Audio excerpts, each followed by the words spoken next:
Hi guys, be the bull welcomes you again. तो alibaba.com, yes, वो भी बहुत ज़्यादा इंटरेस्टेड है ये शेयर के अंदर। सारी बात करेंगे, उससे पहले please do like share subscribe my channel. अपने दोस्तों के साथ, फैमिली के साथ शेयर करिए ताकि मुझे ऐसा मोटिवेशन मिले ऐसी इन्फॉर्मेटिव नॉलेजेबल वीडियोस बनाने के लिए, और आपकी फाइनेंशियल जर्नी मेरे वीडियोस के थ्रू और भी आसान, और भी ईजी और भी कॉन्फिडेंट हो पाए। चलिए तो बात कर लेते हैं ये शेयर के बारे में। आप जानते ही है 32,000 का मार्केट कैपिटल है, मतलब लार्ज कैप कंपनी है। फेस वैल्यू एक का है, करंट प्राइस 500 है, और हाई जो है वो 1700 का है 52 वीक। तो वहाँ से कंपनी बहुत ज़्यादा करेक्ट हो चुकी है, वो भी पता है। करीब मतलब अपने हाई से तो 70% से ज़्यादा करेक्ट है। और यहाँ पे फेस वैल्यू एक है, तो हमको स्प्लिट का एडवांटेज डेफिनेटली नहीं मिल सकता है, लेकिन ये कंपाउंडिंग में थोड़ा फ़ायदा करेगा। ये कुछ है कंपनी के पीयर कंपैरिजन है। Zomato, Info Edge, F S N E commerce, India Mart, Intermesh, Just Dial, 197, ये सब जो है वो एक दूसरे की पीयर कंपैरिजन है। सेम सेक्टर में काम करने वाली कंपनी है। दोस्तों, मैं अभी जब वीडियो बना रहा हूँ ना, मार्केट ऑन है, तो प्राइस में भी फ्लक्चुएशन हो सकता है। टोटल रिजर्व्स एंड सरप्लस जो है वो 12,000 का है। हालांकि हमारे पास लेस डेटा है, मतलब डेटा है ही नहीं, क्योंकि आईपीओ रिसेंटली ही आया हुआ है, तो उसके मुताबिक ही उसकी बैलेंस शीट है। लॉन्ग टर्म बोरिंग और शॉर्ट टर्म बोरिंग हम दोनों में ज़ीरो करेंगे। ये ट्रेलिंग 12 मंथ्स, मतलब करंट जो ईयर चल रहा है उसके मुताबिक कंपनी ने बैलेंस शीट बना के रखी हुई है।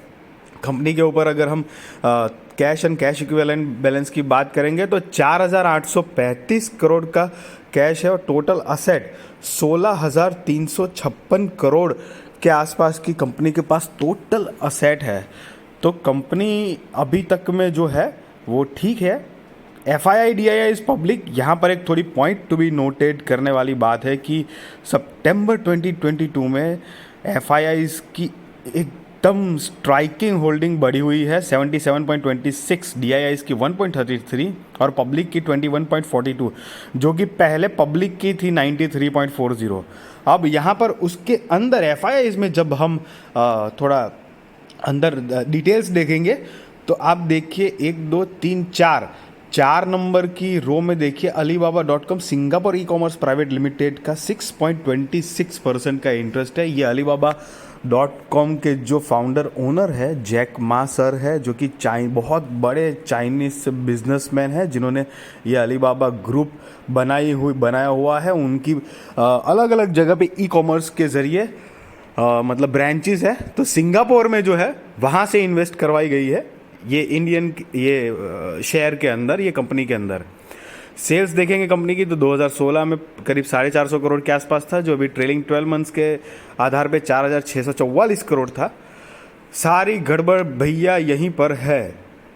नेट प्रॉफिट देखेंगे तो जब से स्टार्ट है कितने साल हो गए, 1 2 3 4 5 6 7 8 भैया, लगातार 8 साल year on year back to back company सिर्फ लॉसेस दिखा रही है यार। इस चीज़ को मैं डेफिनेटली ये कहूँगा, भले ही एक बहुत बड़ा ग्रुप जो हमने देखा अलीबाबा, उनकी इन्वेस्टमेंट है इनफैक्ट मोर देन 5% है सितंबर के हिसाब से, लेकिन फिर भी मैं ये कहूँगा कि मेरा ओपिनियन तो कम से कम यही रहेगा। See I'm not giving you any buy और सेल रिकमेंडेशन कि भाई हाँ कल को जाके खरीद लो। वो डेफिनेटली अब आप अपने रिसर्च, रिस्क और फाइनेंशियल एडवाइज़र को पूछकर ही करना। बट ये मेरा एक ओपिनियन है कि देखो, वो लोग जो है ना वो बहुत बड़े, I mean you don't understand, मतलब बिजनेस टाइकून है। महक झा बहुत बड़े बिजनेस टाइकून है। मतलब कुछ टाइम पहले तो उनकी वर्ल्ड के रिचेस्ट पर्सन में टॉप 10 की लिस्ट में थे। तो उनकी इन्वेस्टमेंट स्ट्रेटेजी पूरी अलग होती है, उनका देखना नज़रिया क्या है क्या नहीं वो बहुत अलग होती है। मैं ये नहीं कह रहा कि ये कंपनी की जो हम बात कर रहे हैं वो ख़राब है, लेकिन कंपनी का बिजनेस मॉडल ना थोड़ा ये जोमेटो टाइप का है। जोमेटो है या पॉलिसी बाजार कह लो, ये सारी कंपनीज कैसी है कि एक साथ पहले पूरा लार्जर लेवल पे मार्केट कैप्चर करना चाहते हैं। तो वहाँ तक जितना भी उसको कंपनी को लॉस हो रहा है नहीं हो रहा है उससे उनको फ़र्क नहीं पड़ रहा है, लेकिन मैक्सिमम मार्केट कैप्चर करने के बाद एक साथ वो प्रॉफिट जनरेशन ये वो सब दिखाएंगे। उनकी थोड़ी फिलोसॉफी और बिजनेस मॉडल जो है वो उस टाइप का है। लेकिन मेरा हिसाब यहाँ पे ये बोलता कंटिन्यूस लगातार, मतलब भैया ऐसे करते करते कब दिवाला निकल जाता है। मतलब मैं तो हालांकि थोड़ा सचेत रहकर ही करूँगा। 197 की बात कर रहे हैं, कम्युनिकेशन लिमिटेड की बात कर रहे हैं हम, पेटीएम की। तो मतलब पेटीएम देखो कंपनी अच्छी है, बिजनेस के हिसाब से उनका बिजनेस मॉडल जो है ना वो सुन के बहुत अच्छा लगता है। वाह वाह वाह वाह, कंपनी अभी पूरा मार्केट कैप्चर कर रही है, सो फैंटास्टिक गुड। मतलब भाई अभी तो सस्ते दाम में एकदम बढ़िया मिल रहा है भाई। कहाँ से देखो, देख भी रहे अपने हाई से 71% से भी ज़्यादा का करेक्शन दिखा चुके हैं जब से ओपनिंग हुई है शेयर की, तब से ओपनिंग से तो अभी भी 67% डाउन है। ये सब चक्करों में मेरे ख्याल से नहीं पड़ना चाहिए। इवन इन केस अगर मुझे ये कंपनी में इन्वेस्ट करना है ना, वेरी ऑनेस्टली कहूँगा मैं कि 1000-2000 का रुपए का मैं रिस्क लूँगा। मतलब 2 से 4 क्वांटिटी शायद से मैं बाई करूँ, वो भी शायद से, क्योंकि मतलब है ही नहीं, नेट प्रॉफिट ही नहीं। आप देख ही सकते हैं ना ये कंपनी का एक साल के अंदर, ये पिछले एक साल देखिए आप, 26 नवंबर 2021 से लेके अभी तक, ये 1 दिसंबर 2022, ये अभी बना रहा हूँ मैं वीडियो, तो अभी तक मतलब पूरा एक साल ख़त्म होने को आ गया है। कंपनी ये डाउन डाउन डाउन डाउन जा रही है। अरे भैया क्यों जा रही है? ये जा ही रही है इसलिए क्योंकि एक्चुअली में ही कंपनी का प्रॉफिट ही नहीं है। सेल्स कर पा रही है लेकिन उसके चक्कर में एक्सपेंस इतने ज़्यादा है, ऊपर से जो लोन तो हालांकि उनके ऊपर है नहीं, लेकिन लीज लायबिलिटीज़ होगी कुछ, तो उसका शायद वो इंटरेस्ट भरती होगी। लेकिन मिला जुला के कंपनी प्रॉफिट तो जनरेट नहीं कर पा रही है। सेल्स है, सेल्स चलो सेल्स में ग्रोथ है, बट अल्टीमेटली इतना तो कितना एक्सपेंसिस है। तो जब तक कंपनी कुछ एक अच्छा प्रॉफिटेबल कुछ नहीं दिखाती, मैं तो कम से कम दूर रहूँगा। मैं आपको सजेस्ट भी नहीं, मतलब मैं सजेस्ट नहीं करूँगा, वो आपके ऊपर डिपेंड करता है आपको बाय करना है सेल करना है, क्योंकि I am not giving you recommendation definitely. But ये साफ पता चलता है। और कंपनी का आईपीओ जो है, कंपनी का शेयर मार्केट में अभी अभी लिस्ट हुआ है, लेकिन कंपनी तो उससे पहले से काम कर रही है ना, तब से लेके पिछले 8-8 सालों से भैया कंपनी लगातार माइनस में है।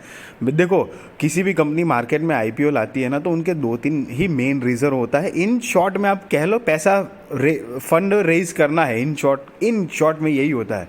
कोई डेट चुकाने के लिए या किसी और अदर पर्पस के लिए, एक्सपांशन के लिए, जो कोई भी चीज़ हो, लेकिन फंड ही रेज करना है। अरे भैया फंड रेज करना है तो रेज तो कर लिया आपने, लेकिन अब तो बिजनेस में किस तरह से लगाएंगे ताकि प्रॉफिटेबल बन पाए।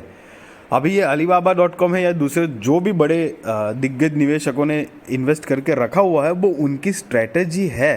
देखो कई बार ऐसा होता है कि बड़े निवेशक भी लॉस करके निकलते हैं, जैसे कि राकेश झुनझुनवाला सर के भी नमूने हैं। मतलब उनके भी एग्जांपल्स ऐसे सेट हुए हैं कि कभी उन्होंने किसी शेयर में इन्वेस्ट किया था, लेकिन उन्होंने वो लॉस में निकाला, लेकिन उनके लिए वो लॉस जो है वो मतलब बेरेबल होती है कि चल भाई हमको चल जाएगा। हमारे पास बहुत लिमिटेड पूंजी होती है, हम बार बार नहीं लगा सकते। तो वो चीज़ का हमें बहुत ध्यान रखना है प्लीज़ गाइस। उनके पास करोड़ों रुपए होते हैं, मतलब जैसे समझ लो कि आप अब बड़े बड़े जो निवेशक हैं उनके पास 100 करोड़ 200 करोड़ से वो काम कर रहे होंगे, उसमें से 1-8 करोड़ चला जाएगा या 2 करोड़ की लॉस हो जाएगी, मतलब फ़र्क उनको भी पड़ेगा, लेकिन उनके हिसाब से वो बेरेबल है। अब हमारे लिए मानो कि हम कोई है कि जो कर ही रहा है बेचारा, धीरे धीरे 2-5 हज़ार रख रहा है, तो ऐसे में अगर चला जाता है तो वो अच्छी बात नहीं है। सी गाइस, मैं ये नहीं कह रहा हूँ कि ये कंपनी बुरी है, कंपनी बुरी या अच्छी है, वो बात नहीं कर रहा हूँ। फिलहाल ये शेयर, ये कंपनी से मैं तो दूर रहूँगा। एक अपॉर्चुनिटी मुझे अच्छी दिखेगी देन आई विल इन्वेस्ट। और सेकेंडरी पार्ट कि ये जो पिछले कुछ टाइम से जो जैसे एकदम बाउंस बैक दिखा रहा है ये शेयर, तो वो तो डेफिनेटली अप डाउन होने की एक प्रोसीजर के हिसाब से वो 10-20% का अपर साइड दिखाएगा, वो एक अलग बात है। मैं इन्वेस्टमेंट अगर इसमें कोई करना चाहता है, इन्वेस्टमेंट के हिसाब से मैं आपसे बात कर रहा हूँ कि मैं अभी के लिए इन्वेस्टमेंट फ़िलहाल तो नहीं करना चाहता हूँ। भले वो एक होता है ना, कई बार हमारे सर पे ना बड़ा नाम जो है वो हिट कर जाता है, वाह पेटीएम, जोमेटो, पॉलिसी बाज़ार, मतलब एक होता है ये कंपनीज को। मैं देखो नाम देके डिग्रेड नहीं करना चाहता हूँ, बट प्रैक्टिकल भी तो बात होती है यार। हमारे पैसे हैं, बहुत मेहनत के पैसे हैं, ऐसे थोड़ी कहीं पे भी कुछ चला जाए। या तो फिर वही कर लो, फिर रिस्क की बात है तो फिर तो कोई भी पैनी स्टॉक में पैसा लगा दो, सट्टा खेल लो, आए आए नहीं आए नहीं आए। क्योंकि यहाँ पर भी तो वही एक अभी की करंट सिचुएशन तो वही है।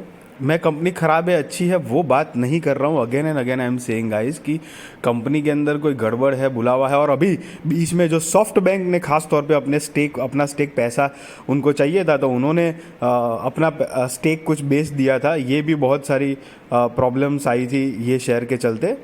तो बहुत ध्यान रखिएगा गाइस, अपने हिसाब से आप केयरफुली ये काम करिएगा। आई होप गाइस कि ये मेरी वीडियो आपको अच्छी लगी हो। प्लीज़ अगर अच्छी लगी तो डू लाइक शेयर सब्सक्राइब, अपने दोस्तों के साथ शेयर करिए, फैमिली के साथ शेयर कीजिए, ताकि मुझे भी मोटिवेशन मिले ऐसी इन्फॉर्मेटिव नॉलेजेबल वीडियोस बनाने के लिए। और बेल का बटन हिट कर दीजिए ताकि आपको मेरी वीडियोस रेगुलर मिलती रहे जब भी मैं बना के पोस्ट करूं। और आपकी फाइनेंशियल जर्नी और भी ज़्यादा मजबूत, कॉन्फिडेंट और इजी बनाने के लिए ये सारे वीडियोस बना रहा हूं मैं गाइस। प्लीज़ अंडरस्टैंड, ये किसी कोई कंपनी के बारे में बुरा भला दिखा रहा हूँ वैसा नहीं कर रहा हूँ, बट प्रैक्टिकल फैक्ट्स इग्नोर नहीं कर सकते। थैंक